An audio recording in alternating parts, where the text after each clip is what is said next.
అబ్బా ఆరనుకో పండగ వస్తే ఎంత మంచిగా ఉంటుంది. ఇంటికి చుట్టాలు వస్తారు, కమ్మటి వంటలు వండుతారు, కొత్త బట్టలు కొనుక్కోవచ్చు, తినేటోళ్ళకి తినుడు తాగేటోళ్ళకి తాగుడు జోరు ఉంటుంది.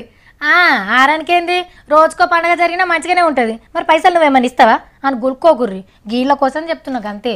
రేకలు కట్టినందుకు ఆడబిడ్డలకి ఎంత కట్నం ముట్టిందో తెలియదు కానీ ఆర్టీసోళ్ళ పంట వండింది పొర్రి. పండగ పేరు మీద 30 కోట్లు కమాయించిర్రు. అమ్మగారింటికి రేకలు కట్టబోయినోళ్ళు తెల్లారి మళ్ళా అత్తగారింటికి వచ్చినప్పుడు మొత్తం కలిపితే గీ ఆమ్దాన్ వచ్చిందట బస్ భవన్కి. పండగని ఛార్జీలు గిట్ల పెంచిర్రేమో అని అనుకునేరు.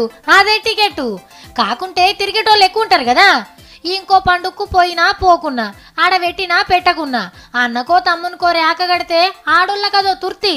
పబ్లిక్ బగ్గ తిరుగుతారు కాబట్టి ఎక్కువ ట్రిప్పులు కొట్టి బగ్గ పైసలు ఎన్కేసిండ్రు అన్నట్టు.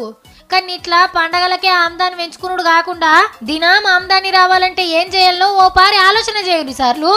ఎందుకంటే మీకు ఆమ్దాన్ వస్తుందని మాకు రోజు రేకల పండగ రాదు కదా.